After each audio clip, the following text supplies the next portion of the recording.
Right, good afternoon, everybody.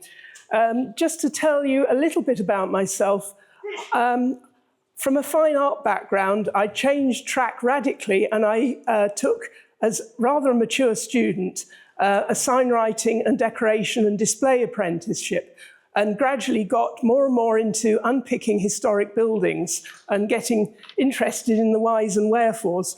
Now, what I'm going to talk to you about is going to be a very rapid checklist of stuff that you need to know about painting when you're redecorating or decorating historic windows. Sadly, in the construction industry, decorating is a very poorly regarded craft. I can tell you some of the anecdotes if somebody wants to talk to me afterwards about what other trades have told me about decorating, but basically we're there to cover up other people's mistakes. And I want to disabuse you of that preconception. So this is going to be, as I say, a very rapid run-through. Thank you. Of what you need to know, some of which you may know, some things may be new. So apologies for that. So we'll run through things very rapidly, starting with the fundamentals. Now, with a property, if you can, design the hard landscaping around your property to make sure that the paths are wide enough to take the footprint of a tower or space to erect a ladder safely, and the flower beds are kept well away from the wall. That seems very basic, but it's really useful. You also need to invest in good access equipment if you're going to do DIY and if you have the space to store it, or ask around to find a careful scaffolding firm for large-scale projects. Some of them really aren't very careful. And if you need to use ladders for access, install heavy-duty stainless steel screw eyes for tying off the top of your ladder and leave in position for the next time you need to redecorate. And also acquaint yourself with correct ladder angles. It's really fundamental. I don't want to know any of you have landed up in A&E. So also another thing to be aware of is electrical cables when moving ladders. Now, often with historic buildings, the electrical supply isn't what it might be, and it's very easy if the insulation is starting to perish and you tap it with the end of an aluminium ladder or a wet wooden ladder, you're going to electrocute yourself and anybody that comes to help you. So do be aware of that. Invest in overalls, dust masks of the right kind, a visor or safety specs, gloves, work gloves for the heavy-duty stuff, and these delicate plastic vinyl gloves so that you don't get industrial dermatitis. And if you really can't bear plastic gloves, use barrier cream. Now, you also need to assume that lead will be present in any paint prior to 1970. Lead test kits are cheap and easy to get hold of on the internet. And you also should be aware that you may come across cadmium, arsenic, or chrome. All of these things are cumulative poisons, so the more you do, the greater you are at risk. You also need to be aware, if you're using solvent-based paints, of solvent buildup in confined spaces, which isn't such a problem if you're outdoors, but if you're indoors, that can be quite a problem. If you're DIYing, or if you've got decorators in, always keep your kids and your pets away when decorating, as lead is a neurotoxin, especially damaging to the developing brain. So don't prep paint when pregnant, or if you've even got a twinkle in your eye and you're thinking about it. And also, kids and pets can cause accidents. Always wash your hands when decorating before eating, drinking, or smoking. That's very fundamental if you're dealing with old lead paints. And do read the instructions on products before you start, particularly paint removal products. And do pay heed to what the manufacturers tell you. So, prepping. Preparation is the heart of a good decorating job. And unfortunately, and I can tell you this from personal experience, it's boring. And if you don't get it right, it will make the difference between a job that lasts and one that doesn't. So although it's boring and time-consuming and therefore expensive, don't skimp on the time that you allow for this. Invest in good quality brushes and equipment and materials, and clean the equipment well and store things properly, because you can use them over and over again. And I'm assuming that you all want to save the planet and be environmentally friendly. So buying good kit and looking after it is much better than buying cheap kit and throwing it away. Think about the weather. Leave yourself plenty of time. Choose warm, dry, overcast days with light or preferably no wind, and let any dew dry off before you start. About this time of the day, it's really too hot to be painting. You won't pull a good finish on your final coats. Prepare and cover your paving with plastic sheets, such as Corex, of which I have an example here. Again, you can use it over and over again. Or you can use old carpet or heavy-duty cardboard weighed down with bricks. You need to cover flower beds and shrubs with dust sheets or plastic, because you really don't want to end up with a snowstorm all over your beautiful azaleas. Cover masonry window sills and porch roofs, as it's all too easy as you lift the brush for that gentle breeze to turn into a gale and blow the paint off your brush when you're at the top of a ladder, and blow it all over the porch roof or something like that, and annoy yourself or your client if you're a professional. Now, you only really need to remove failed and flaky paint. A bit of chalking on traditional paint is fine. If you're going to remove the paint, if you're going to dry sand, you need to, after you've done that, you need to remove the dust with a duster brush. And this is one of the most important tools in the decorator's armory, and not many DIY people even know what these are. They're a wonderful invention. And if you can use a vacuum cleaner as well at the same time, that's really handy. Particularly in urban environments where you get a lot of greasy particulates being deposited from diesel traffic, you need to wash down the paint.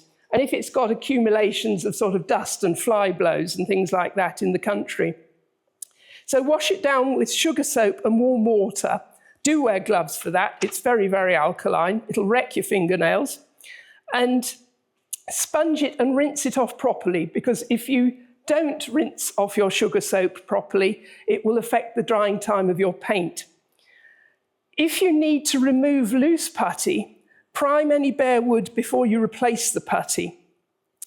And only use a small quantity of paint at a time.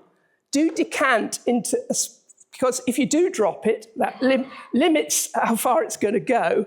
And also, you won't pick up bits of flies and spiders and that kind of thing and go into your 5 gallons of expensive paint. And also, always clean up responsibly and dispose carefully of the residues, because, of course, some of them are very likely to be full of lead. So do think about how you're going to remove and what you're going to do with your paint detritus. So another thing, a little sin, really, that you will find is scratched glass.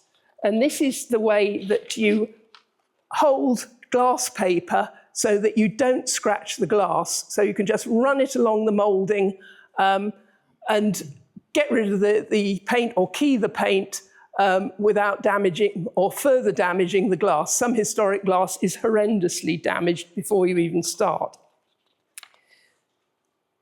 So the pros and cons of paint removal. Now, some paint systems require total removal of all previous coatings. That's not a good idea, because you're going to liberate any existing lead or heavy metals to pollute the environment.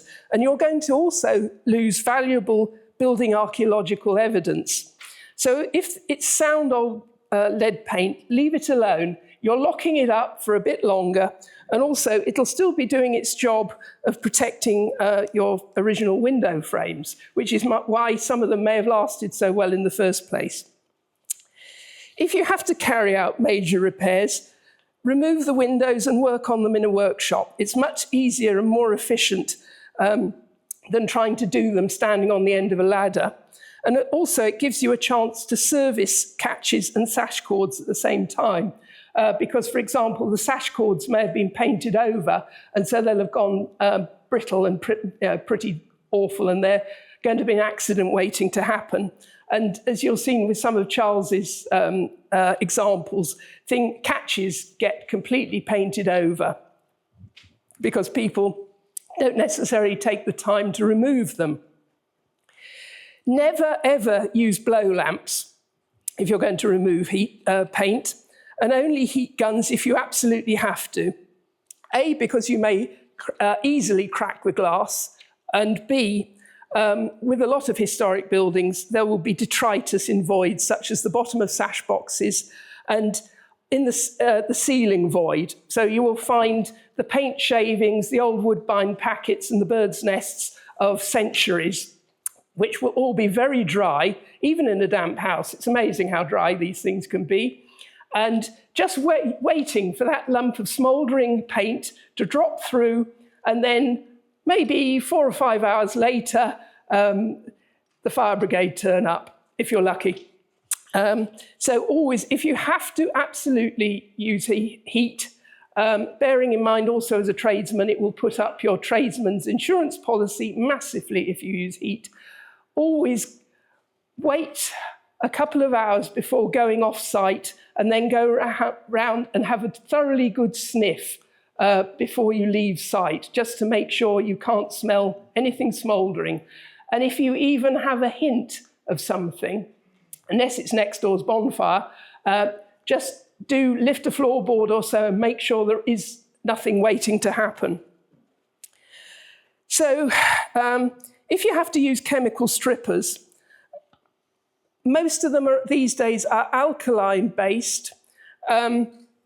Do test to see which is the best product. There's various products on the market. So find an out-of-the-way area or a piece of wood that you've had to remove and do some tests.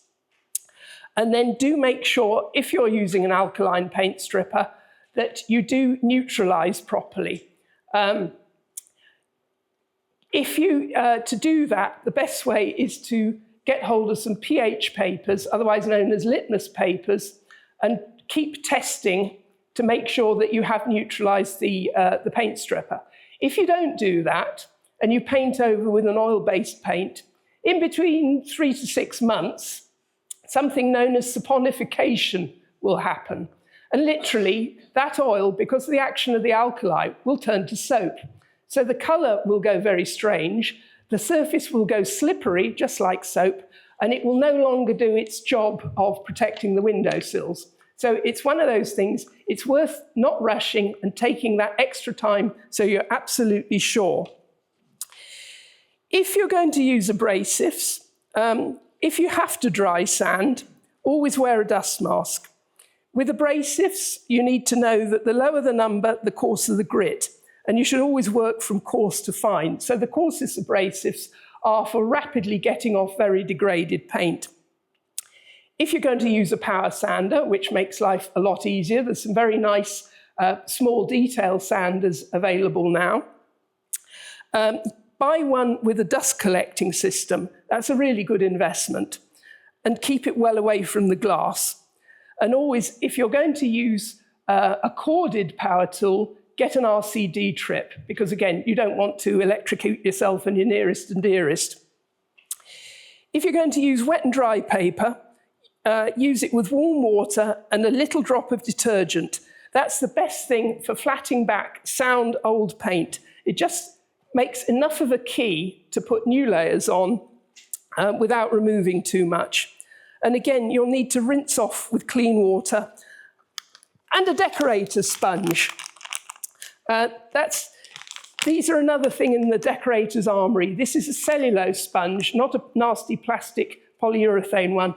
These are made from pure cellulose, and you can actually compost them once they're finished with, unless, of course, they happen to be full of old lead paint. So do that washing off. rinse with clean water and allow it to dry before you start painting. And when you do paint, when you go up to the edge of a glass, this is the right kind of brush to use, which is known as a lining fitch. Always go ever so slightly onto the edge of the glass, particularly if you've got old, rather dry, crispy putty, because the paint will, by a mixture of flowing and capillary action, be drawn down into that gap and seal it for just a little while longer. It's buying all of this, it's buying a little bit of extra time. So, pragmatic choices. I'm not here to press forward anybody's particular paint system. Every paint manufacturer will tell you that their products are the best. So it's up to you to get the right information and make a choice that's best for your building and the environment and your pocket. There are things that you need to take into account. For example, the location. Are you beside the seaside, which is the toughest environment for a building? Or are you in a sheltered environment? With your building, is it dark and damp or hot and baked by the sun? Often you're going to get a mixture of both. So the south elevation is going to be hot and baked, and the back is going to be moist and damp. The substrate. Are you going to be painting on hardwood, softwood, or metal? Plain hardwood can be treated regularly with boiled linseed oil, which is, as you walk around campus, you'll see that that's what they've done with a lot of their new builds. You also need to be aware of decoration cycles.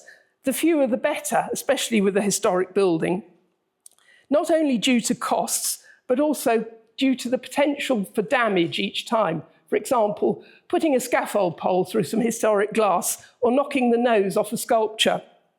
So make sure that you do a good job that lasts. Now, it's always about the money. So buy good quality products. Don't fall for fashion and a touchy-feely story about how they develop their business or become prey to advertising hype in a fancy tin. Be hard-headed about it. You also need to think about colour. So dark colours on sunny locations can blister, especially where you've got a build-up of successive layers of old paint. A lot of the people who've now painted their windows trendy battleship grey are going to really regret it after this summer. There's a very good reason why white or off-white is a favourite joinery colour, tried and tested over centuries. Now, also, you need to think about the paint system you're choosing. Is there a requirement for paint removal or not? As I would say, it's not necessarily a good thing, but some manufacturers specify that they won't be in any way guarantee the paint system if you haven't removed everything. But it's a risky business. You also need to think about historical accuracy, both for colour and for material. So, if you're dealing with a grade 1 or grade 2 star building, you can still use lead paint if you've got a licence from Historic England and you've talked to your conservation officer. However, due to various regulations over the years, particularly the EU REACH regulations, it's got very, very difficult to get hold of lead oxide. So I know of one company who will bespoke make lead paint for you. However, you're going to need really deep pockets because it will cost you £480 plus VAT plus carriage for 2.5 litres. Because it is very bespoke and it's only available in white. So here are the basic systems that you're going to come across. As I say, it's down to you to research and find out the best one for yourself. Yeah, we're wrapping up now. So get your windows working before you try painting them. I think that's come over from everybody who's talked to you today. So that is that. I'm happy to answer questions afterwards or in the breaks if you want to buttonhole me. Thank you very much indeed for listening.